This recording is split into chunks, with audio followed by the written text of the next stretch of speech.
Prednáša a učí manažment testovania softvéru. V samotnom testovaní má dlhé roky praxe.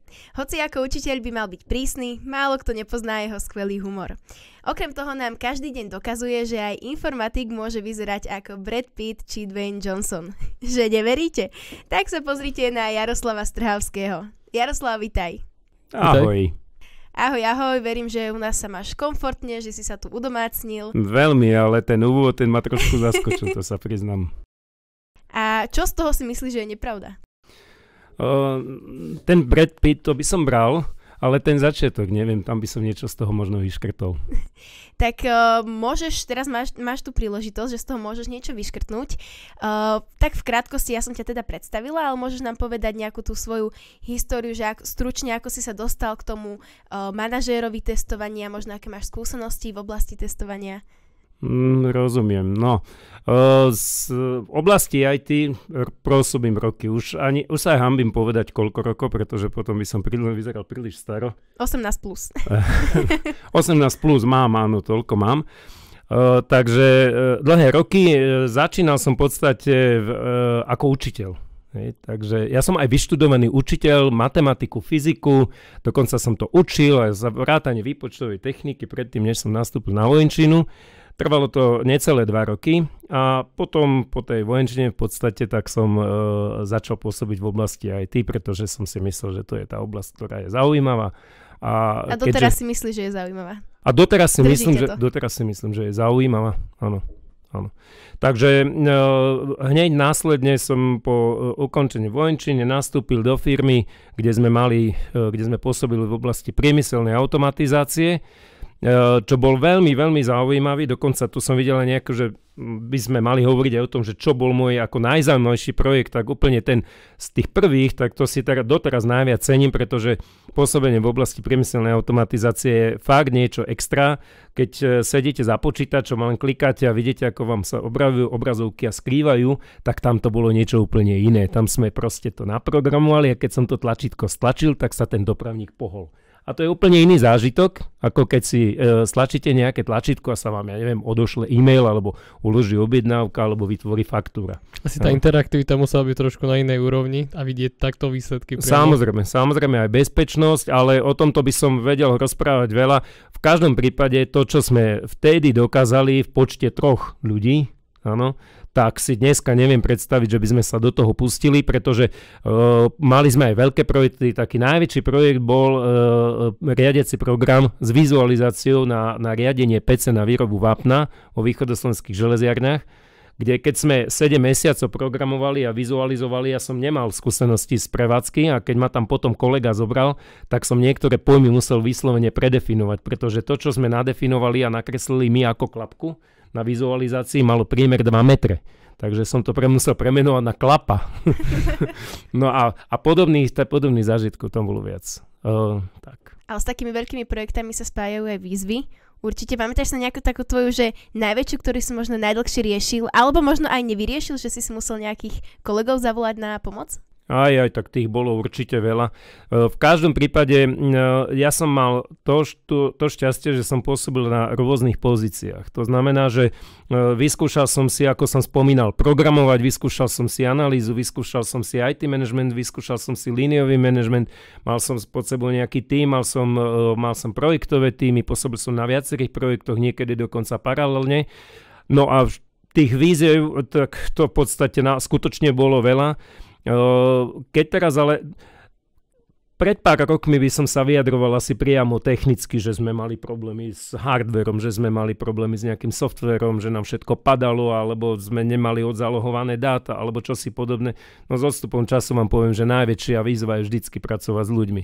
Ono sa to zdá ako fráza, ale keď máte skoordinovať, a nie ide len o koordináciu, pretože tá je pomerne jednoduchá, ale keď máte tých ľudí dostať tú myšlienku, ktorú chcete vy, do ich hlav a chcete, aby to nasledovali, to je to najťažšie.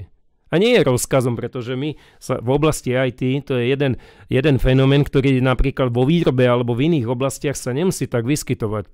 V oblasti IT sa pohybujú pomerne vzdelaní ľudia.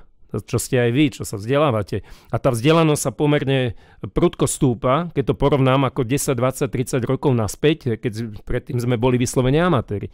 Dnes, keď sa stretávam s novými kolegami juniornými, tak to sú všetko už vzdelaní ľudia, ktorí už vedia tie základné veci, ale nemajú tie techniky, také tie soft skillové techniky, ktoré chýbajú. Ano. Ale čo to spôsobuje? V oblasti IT projektov to spôsobuje to, že máme do určitej miery prevzdelanosť. Každý má ambície, každý má vízie, každý vie navrhnúť nové veci a pretlak týchto vecí spôsobuje to, že nie je jednoduché vybrať tú jednu cestu, ktorou pôjdete. Pretože ciest je veľa a veľa z nich môže byť ako správnych. Ano. Takže toto je skutočne ako najväčšia výzva, ktorú dneska vidím, dokázať ľudí presvedčiť, samozrejme najskôr nájsť tú ideu, najskôr nájsť tú cestu, že kadeľ ísť a potom tých ľudí presvedčiť, aby vás nejakým spôsobom nasledovali, aspoň čiastočne. Dotkol si sa aj témy, že vlastne nových kolegov, jak máš, že jaká ich vedomosť, že vlastne o tebe je známe, že ty učíš viac menej z dobrej vôle, že teba to baví.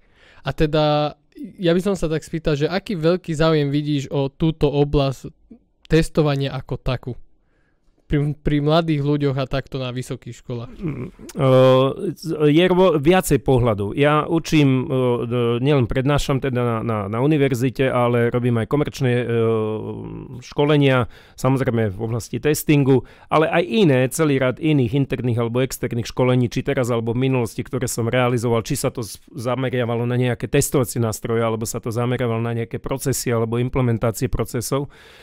Takže je to rôzne v rôznych oblastiach. Vy keď máte komerčné školenie, tak samozrejme tam prídu ľudia, ktorí sú motivovaní tým, často väčšinou vo forme toho, že chcú absolvovať nejakú certifikáciu. Iné to je potom ale samozrejme na univerzite. Ano, pretože tu nás sú v porovnaní s tým, čo sú tie komerčné školenia, tam prídu ľudia, ktorí už majú skúsenosti z praxe. Tu v univerzitnom prostredí to tak nie je. Častokrát musíte sa snažiť navodiť tú atmosféru takým spôsobom, aby ste mu ukázali, že má význam to, čo ich učíte, a aby ste vlastne sa snažili nejakým spôsobom dať tomu pridanú hodnotu. To je moja kľúčová vec. Z môjho pohľadu pri učení, a to je jedno, či je to komerčné školenie, interné v našej firme, alebo tu na univerzite, je dôležité, aby som preniesol to know-how, ktoré si myslím, že môže mať pre toho človeka pridanú hodnotu. Pre mňa nie je až tak dôležitá nejaká tá teória, ale skôr byť schopný aplikovať aspoň tie základné princípy, o ktorých sa bavíme. Hej.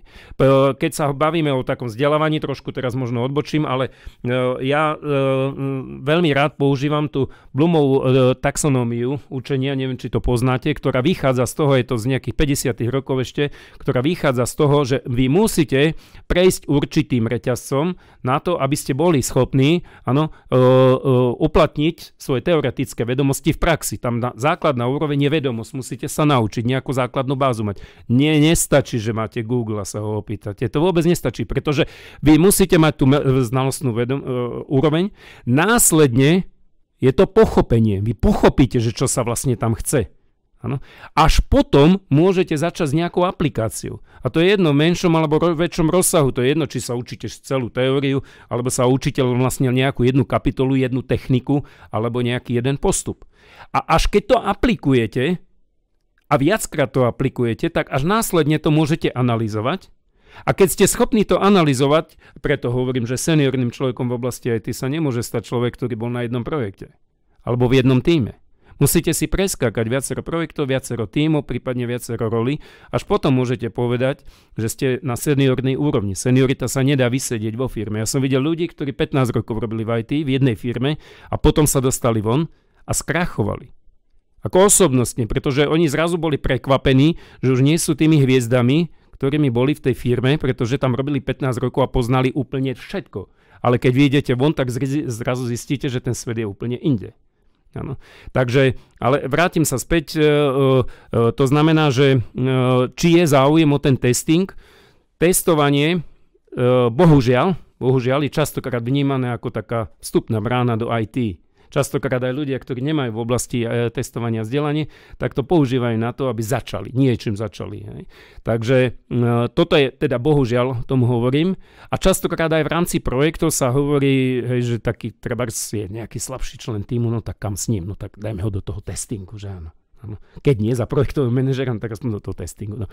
Ale trošku to odľahčujem. V každom prípade po tých rokoch, ktoré sa venujem ako vyslovene primárne teda testovaniu, a to je, keď teraz už zoberiem, myslím, že 18. rok, áno, tak som presvedčený, že aj v oblasti testingu sa dá urobiť kariérny rozvoj, zaujímavý kariérny rozvoj, a myslím si, že v tejto oblasti bude ešte prudký nárast, čo sa týka ako uplatnenia technologických znalostí, zmeny procesov a tak ďalej a tak ďalej. Ale na to všetko je potrebné, aby bol človek pripravený, a ako som hovoril, tú taxonómiu, to znamená, že najprv musíte vedieť, potom musíte vedieť pochopiť, potom to aplikujete, následne môžete robiť analýzu, a viete, aké sú ďalšie dve úrovne? Ďalšie dve úrovne sú, že môžete robiť syntetizovať tie veci, áno, a prísť s niečím novým. Až keď toto prejdete, to sa nedá preskočiť. To nie je ako, že na rebríku alebo na schodoch idete po 2 schodoch. To sa nedá. Ano, to znamená, že vy týmto si musíte prejsť, až následne sa dostanete do úrovne, kedy dokážete priniesť pridanú hodnotu v tom, že budete byť schopní ako tým ľuďom ukázať tú cestu niekde inde, možno alebo inou formou, alebo novou metodou a tak ďalej. A to je o tom to je. Byť pripravený na zmeny, očakávať ich, vedieť s nimi pracovať.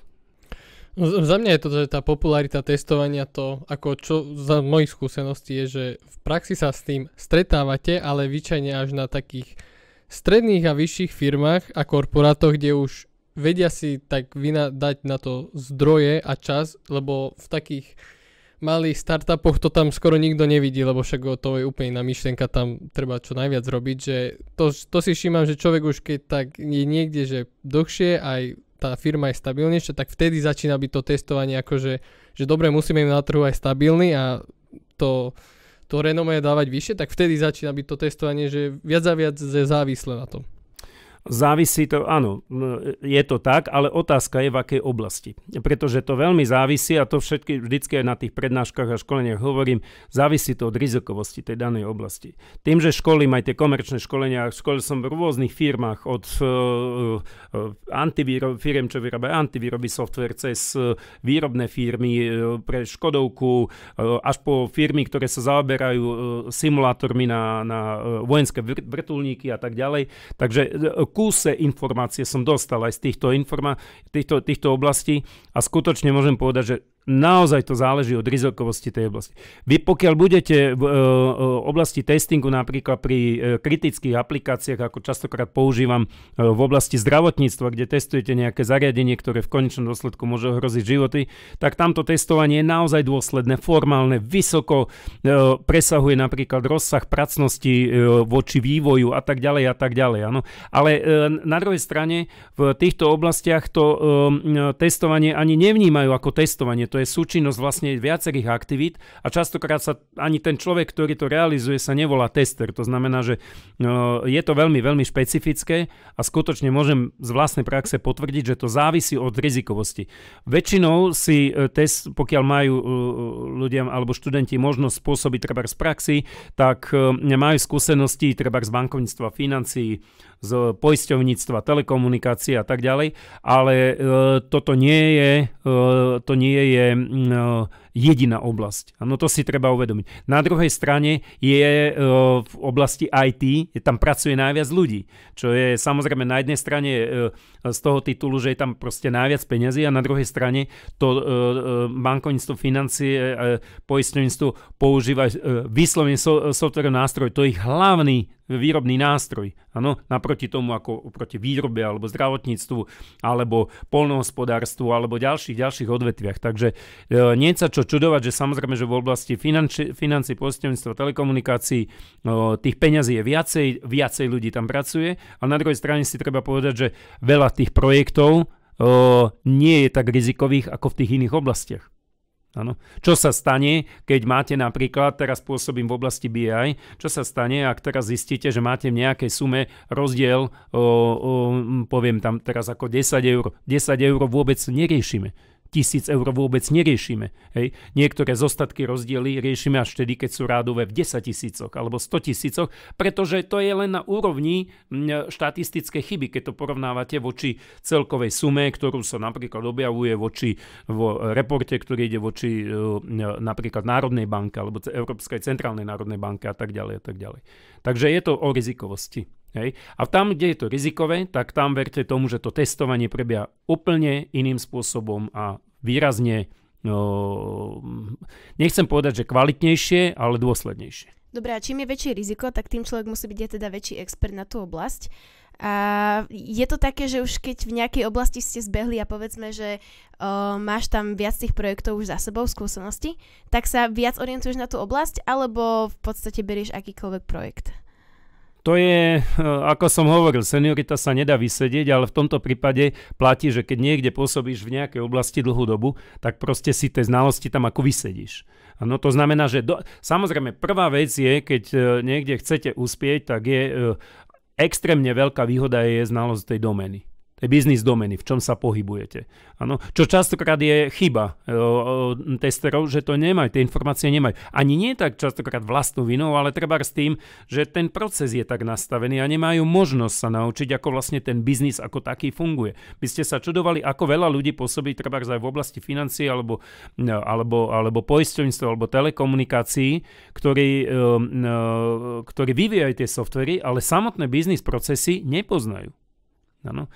Samozrejme, že oni poznajú technológiu, to znamená, oni vedia, ako to realizovať, ale musia dostať presné zadanie, aby vedeli, čo vlastne majú vyprodukovať a oni potom vidia, že niekde nejaké číslo, kde si sa objaví, alebo nejaký zoznam, alebo nejaký iný objekt, napríklad obrázok, ano, ale akým spôsobom sa s tým výsledkom pracuje, častokrát IT nevie. A práve preto my máme rozdelené to testovanie na viaceré úrovni a práve preto, napríklad v oblasti financií si dovolím tvrdiť, že sú kľúčové treba akceptačné testy, pretože tamto know-how proste je na strane toho biznisu.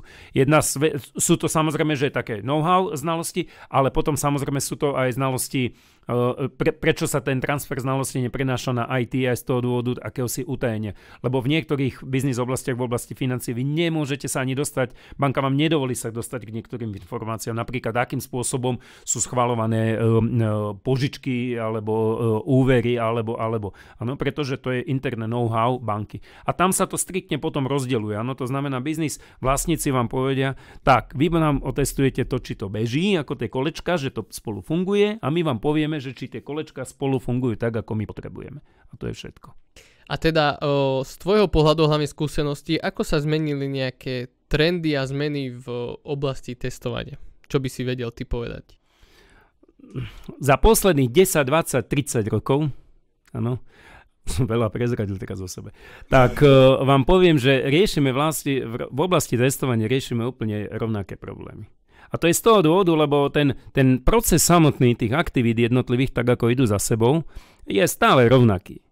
Áno, je samozrejme, že dneska je tlak na to, aby sme tie procesy skracovali, vyprodukovali čo najrýchlejšie. Práve preto sa bavíme o takých veciach, ako je ten kontinuálny testing napríklad. Alebo treba shift left testing. To je taký nový pojem, teraz sa tým oháňam, pretože som si to kdesi prečítal.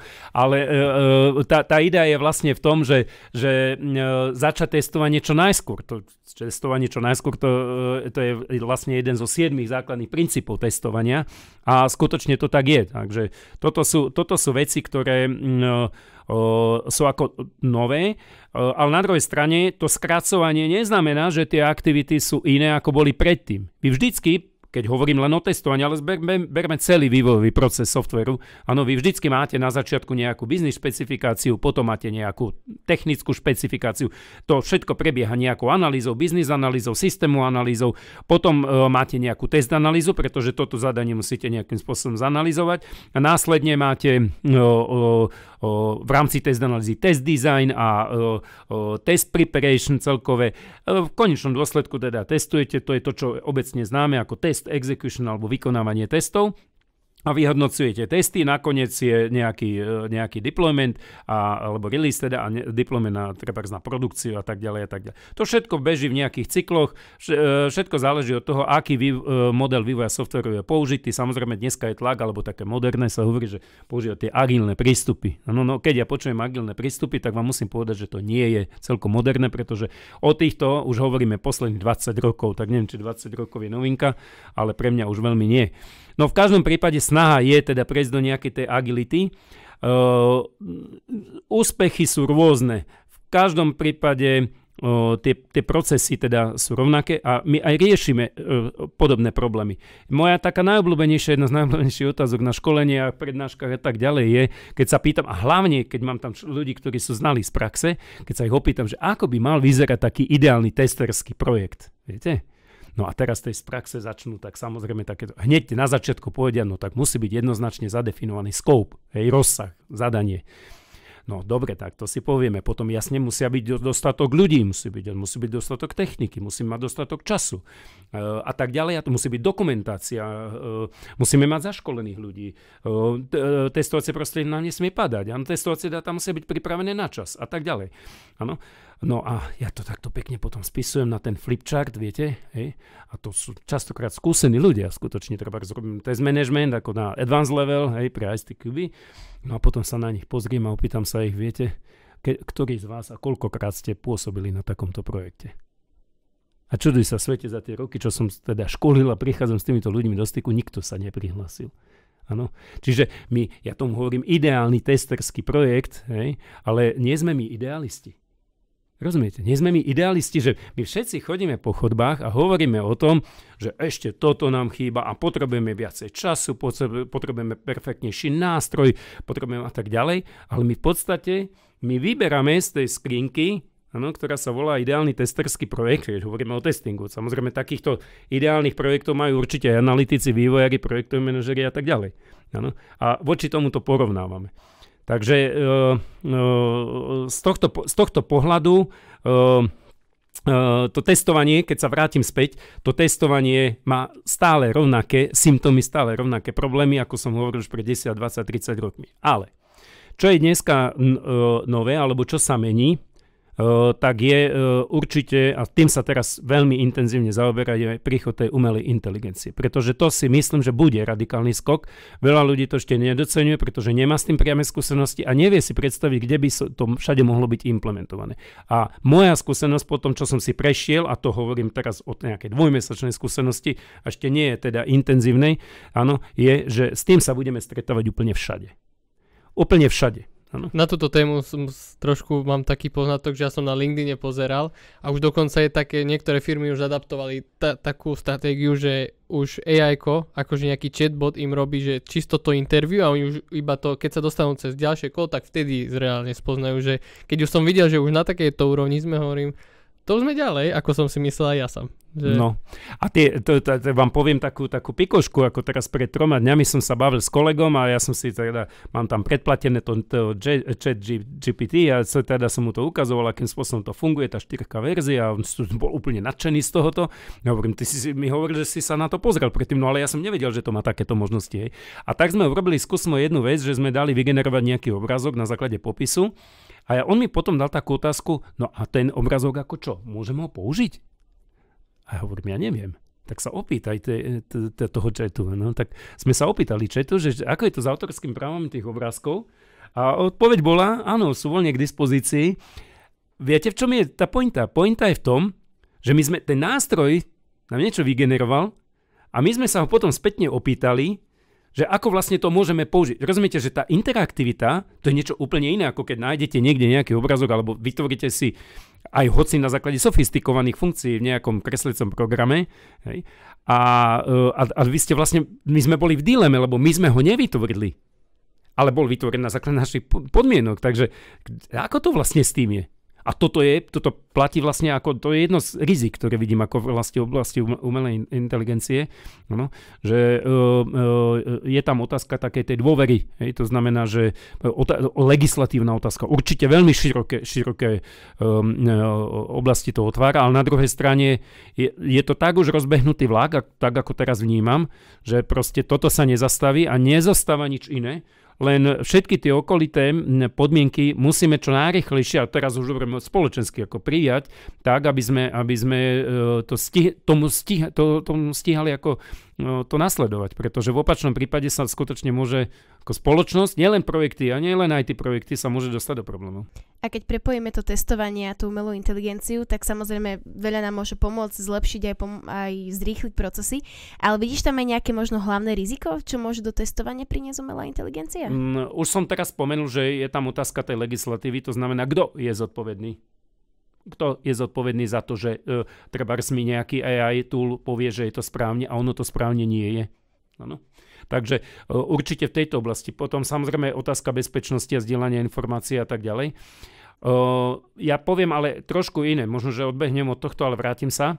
Ja si nemyslím, že súčasný stav umelej inteligencie je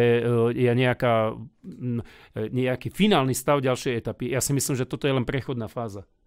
Toto je si treba uvedomiť. A prechodná fáza v tomto zmysle hovoríme o tom, že vy ste teraz povedali, že testovanie to zrýchli a tak ďalej, ale ja si veľmi dobre viem predstaviť, že testovanie ako také buď úplne zanikne, alebo bude úplne inom móde. To znamená, že dneska mi kolegovia hovoria, ako úspešne použili nejaký AI tool na generovanie testovacích prípadov. Ja som si sám to vyskúšal na niektorých veciach a fakt je to ohromujúce, čo dostanete z tohoto. A skúšal som ešte všelijaké podmienky do toho dať. Samozrejme musíte to verifikovať, lebo môžu byť a sú aj chybné výsledky, ktoré sa tvária ako veľmi pekné. Takže treba to verifikovať. Ale otázka potom znie inak. My pokiaľ budeme pokračovať a príde ďalšia generácia umelej inteligencie, moja prvá otázka znie, na čo ja vlastne potrebujem testovacie prípady? Testovacie prípady neboli nikdy cieľom testovania. To je len prostriedok na to, aby sme čo urobili? Aby sme overili kvalitu.